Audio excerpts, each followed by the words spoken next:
Welcome to This Explainer. Today we're opening up a truly fascinating medical case file on Topic 117, neuropathies. I want you to think of this as a bit of a medical detective story. You see, the human nervous system is basically this incredibly complex, high-speed electrical grid. But what happens when that wiring starts to fray? What happens when those vital signals get crossed, delayed, or just drop out completely? Neuropathies give us an incredible look into the systemic ripple effects of nerve damage. And to figure out what's going on, we have to follow a trail of clinical clues. So let's dive right in. Okay, this brings us to a massive paradox. And honestly, it's the perfect hook for our investigation today. If a damaged peripheral nerve loses its ability to transmit sensation, causing numbness, why on earth does it simultaneously cause so much pain? Well, the medical sources reveal that, paradoxically, dysfunction of the nervous system produces pain. When those primary afferent nerves are damaged, they become incredibly sensitive. They actually begin to generate impulses spontaneously, even when literally nothing is touching you. This is often due to an increased concentration of sodium channels right at the site of the damage. The result? An agonizing electric shock-like or burning pain that is notoriously hard to treat. Your body is essentially misfiring pain signals from a broken wire. Here is how we're going to break this down today. We'll start with the scene of the crime to define what we're looking at. Then, we'll look at the suspects causing the damage, examine the evidence through signs and symptoms, move into the interrogation for our investigations, and finally reach the resolution for management. Let's start with Section 1, the scene of the crime, where we define neuropathies. According to the clinical guidelines, polyneuropathy is a disorder and a widespread functional disturbance of the peripheral nerves. So instead of just being a single localized issue, this is a systemic breakdown.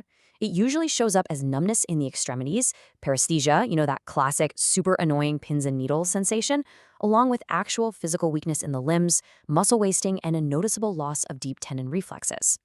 Now, the way we classify this damage is actually really fascinating because, well, it's not all the same. First, we have mononeuropathy, which is focal damage to one individual nerve. Think of a local entrapment like carpal tunnel syndrome. Then there is multiple mononeuropathy, sometimes called mononeuritis multiplex, where multiple individual nerves are hit, but asymmetrically. But then we scale up to polyneuropathy. This is that widespread symmetrical damage we just talked about, which usually starts way down distally in the feet. And finally, we have autonomic neuropathy.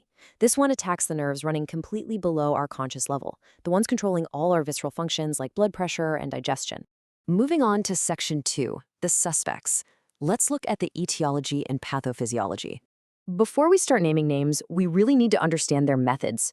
The damage usually goes down in one of two ways, and this brilliantly illustrates that electrical wiring analogy we used earlier. Demyelination is the loss of the myelin sheath. That's the protective insulation wrapped around the nerve. When you lose that insulation, the electrical conduction slows way down or it just blocks entirely. On the flip side, we have axonal degeneration. This is direct damage to the actual wire itself, the nerve fiber. A lot of chronic metabolic diseases cause this progressive length-dependent axonal degeneration, which basically means it poisons the absolute longest wires in your body first. So who are the prime suspects causing all this? The medical literature rounds up the usual, yet completely devastating systemic culprits. Diabetes mellitus is a massive driver here, causing metabolic and vascular damage directly to the nerves. Alcohol abuse is another major toxic factor we see all the time. We also have nutritional deficits like vitamin B12 deficiency. Then there are infectious causes, ranging from HIV all the way to leprosy, which, by the way, causes palpable nerve thickening in endemic areas, which is a really distinct clinical sign. And of course, there's physical entrapment or trauma. Let's actually zoom in on one specific nutritional suspect for a second, because the mechanism is just so interesting. Vitamin B12 deficiency doesn't just give you anemia, it directly damages the peripheral nerves and the spinal cord. How?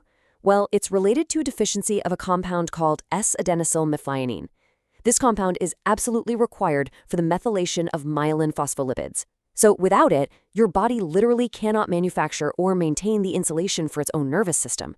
This leads to profound sensory loss and depressed reflexes. Let's jump into Section 3, the evidence. What are the signs and symptoms? The crucial piece of evidence here is the pattern of the sensory loss. We call this the hallmark stocking glove distribution. Remember how we said metabolic polyneuropathies are length-dependent? Because they attack the longest nerves first, the evidence literally starts in the toes.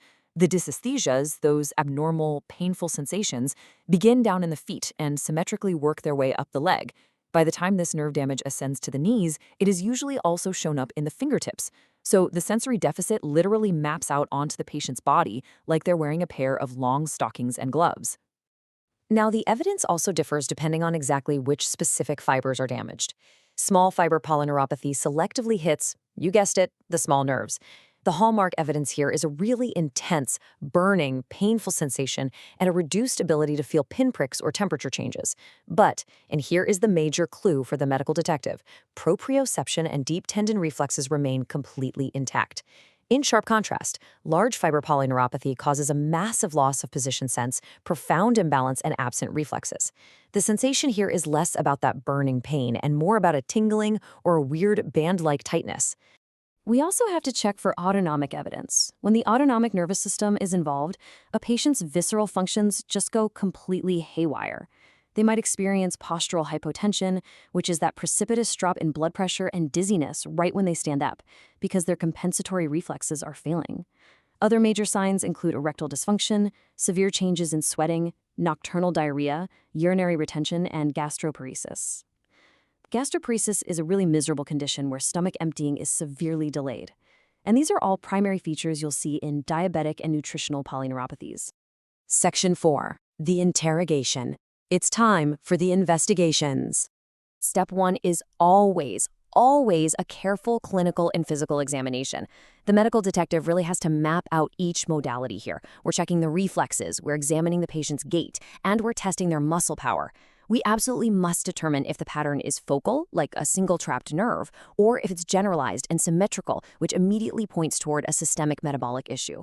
The patient's history is incredibly vital here. We're directly asking about alcohol use, family history, and getting a precise timeline of their symptoms. Following the physical exam, we escalate the interrogation. Blood tests are deployed right away to catch those metabolic suspects. HbA1c to unmask diabetes, checking B12 levels, thyroid function, and liver function tests to spot any alcohol-related cirrhosis, plus infectious screens like HIV. But to see exactly what is happening to those electrical wires in the body, we use nerve conduction studies and electromyography, or EMG. These tests are the ultimate lie detectors.